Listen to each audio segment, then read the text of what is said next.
Banyuresmi, Garut 1990. Malam itu sekitar pukul 8 malam waktu Indonesia Barat, Usep, seorang laki-laki berusia sekitar 30 tahun, terlihat sedang mendorong gerobak jualannya ke arah jalan pulang.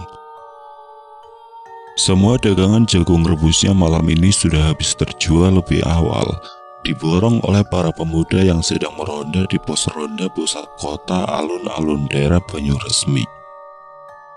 Usep sumringah karena itu artinya dia dapat cepat pulang dan membawa uang lumayan. Ina, istriku pasti akan senang sekali kalau tahu semua daganganku laku semua malam ini, katanya sumringah dengan senyum tersungging di bibirnya.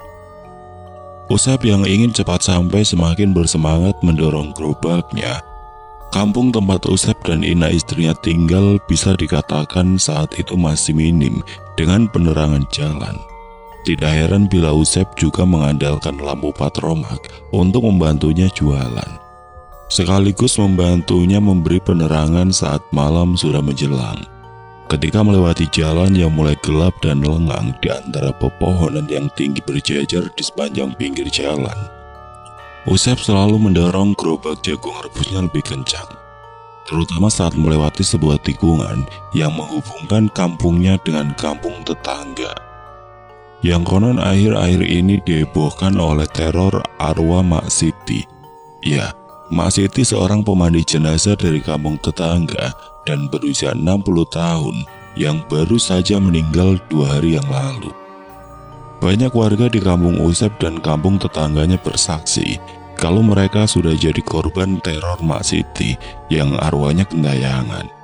Meski belum sampai ada jatuh korban yang tewas secara langsung oleh arwah Mak Siti, namun tetap saja membuat warga jadi ketakutan setengah mati, terutama ketika warga harus melewati daerah yang biasa dilalui sosok arwah Mak Siti di malam hari. Berita ini pun cepat tersebar lewat mulut ke mulut, sampai akhirnya warga di kedua kampung tersebut hampir semuanya tahu perihal teror yang cukup menggemparkan itu. Bulu kuduk Usep tiba-tiba merinding dan entah kenapa gerobaknya tiba-tiba saja terasa berat ketika melewati jalan yang konon biasanya suka dilalui oleh sosok Mak Siti. "Gerobaknya kenapa sih jadi nggak mau jalan gini?" sungut Usep sambil terus berusaha mendorong gerobaknya ke depan. Kali ini dia terpaksa memakai tenaga ekstra karena memang gerobaknya terasa jauh lebih berat dari sebelumnya. Padahal kini gerobaknya sudah kosong, tidak lagi diisi dengan tumpukan jagung rebus dagangannya. Nafas Usep sampai ngos-ngosan karena kelelahan mendorong gerobak sekuat tenaga. Lalu Usep yang penasaran pun memeriksa ke bawah gerobak, siapa tahu ada batu atau benda keras yang mengganjal dan menghalangi laju gerobaknya. Akan tetapi Usep hanya bisa keheranan, karena dia tidak menemukan batu atau benda apapun yang mengganjal di sana. Sampai akhirnya semilir angin dingin pun berembus menerbangkan aroma bau busuk bangkai yang sangat menyengat indera penciumannya. Tanpa sadar hidung Usep pun mengendus-endus bau tersebut karena mengira ada bangkai di sekitar tempat itu. "Kok tiba-tiba ada bau bangkai sih? Perasaan tadi nggak ada deh," gumam Usep bertanya pada dirinya sendiri. Lalu Usep spontan menutup hidungnya dengan tangan karena bau busuk itu mengganggu indera penciumannya. Usep pun lalu kembali berdiri dan wajahnya berubah pucat pasi ketika melihat di atas gerobaknya rupanya sudah duduk manis sosok Mak Siti yang menyeringai ke arahnya. Usep yang ketakutan tidak bisa menguasai diri dan refleks lari terbirit-birit ke arah yang berlawanan sambil berteriak, "Setan!" Sosok Mak Siti menatapnya dengan dingin, kemudian menghilang. Namun keesokan harinya Usep dikabarkan mengalami sakit demam tinggi selama 1 minggu. Ina istrinya sudah membawanya berobat ke dokter, tapi tidak kunjung sembuh. Setiap malam Usep selalu teriak-teriak ketakutan sambil menyebut-nyebut nama mendiang Mak Siti dan berulang kali bilang minta maaf. Keluarga Ina akhirnya membawa Usep berobat ke seorang ustadz karena mereka yakin sakit yang dialami Usep bukanlah penyakit medis. Rupanya dugaan mereka benar. Sang ustadz bilang Usep terkena sawan akibat diganggu oleh sosok jin kafir yang menyerupai mendiang Mak Siti. Terungkap rupanya dulu seminggu sebelum Mak Siti meninggal, Usep pernah memarahi Mak Siti karena tidak mau memberi jagung rebus padanya secara cuma-cuma. Saat itu Mak Siti mengaku sangat lapar dan meminta sepotong jagung rebus yang sedang dijajakan Usep. Tapi Mak Siti tidak punya uang sebab sudah tidak ada lagi warga kampung mereka dan warga kampung tetangga yang mau memakai jasanya sebagai pemandi jenazah. Mak Siti pun jadi tidak punya penghasilan. Sementara Mak Siti selama ini hanya tinggal sendirian dan tidak punya sanak saudara. Suaminya juga sudah lama meninggal. Mak Siti tidak dikaruniai anak. Namun permintaan Mak Siti itu malah ditolak mentah-mentah oleh Usep. Usep bahkan memarahi nenek tua tersebut dengan kata-kata yang menyakitkan hati. "Enak aja minta-minta, beli atuh Mak. Kalau Mak Siti tidak punya uang, ya jangan mau mencicipi jagung rebus saya dong. Saya aja pakai modal Mak beli jagung dan minyak tanah buat merebusnya.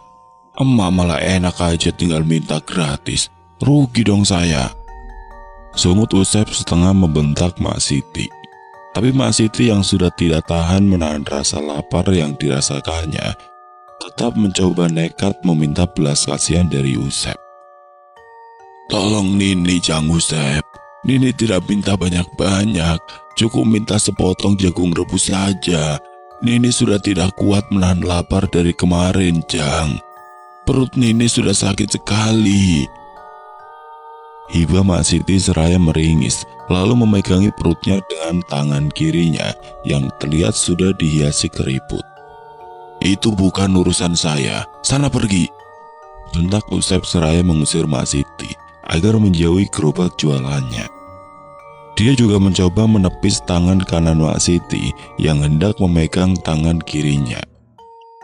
Usep waktu itu bukan hanya mengusir, tapi sempat mendorong tubuh ringkih Mak Siti yang terlihat lemah hingga sempat terjatuh. Mak Siti merintih memegangi kakinya yang sakit akibat tergilir. Tapi bukannya menolong, Usep malah ngeloyor pergi. Usep bergegas meneruskan langkahnya jualan jagung rebus tanpa memperdulikan Mak Siti yang kesusahan untuk berdiri. Kini Usep pun menceritakan kejadian tersebut dengan air mata berlinang. Tanda dia menyesali sikap jahatnya pada mendiang Mak Siti beberapa waktu lalu.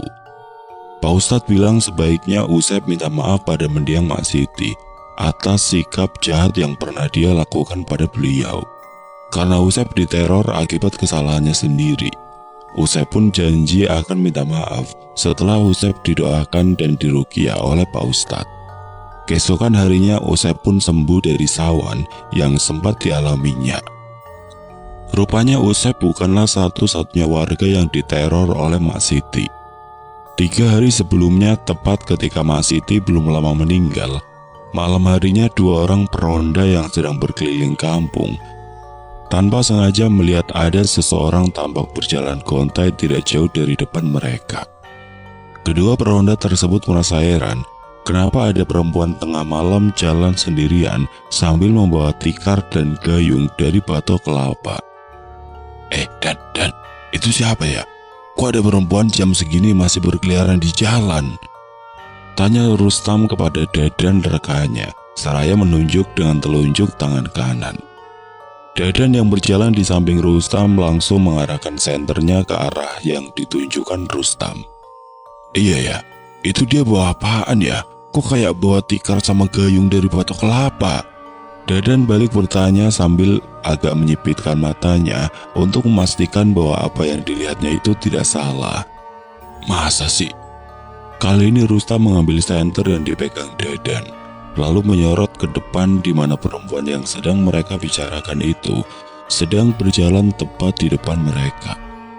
"Iya Dan, aneh juga ya, Tapi kasihan juga, jangan-jangan itu salah satu warga yang habis berantem sama suaminya, terus diusir.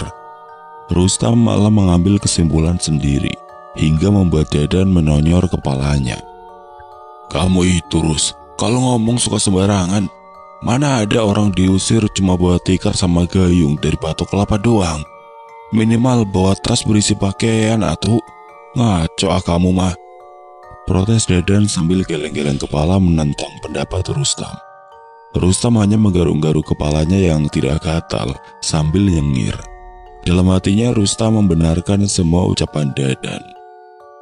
Kita samperin aja yuk. Mana tahu dia itu warga yang lagi kesasar atau warga pendatang yang lagi mencari alamat keluarganya, tapi nggak tahu jalan. Kasian, ajak Dadan. Rustam hanya menjawab dengan anggukan.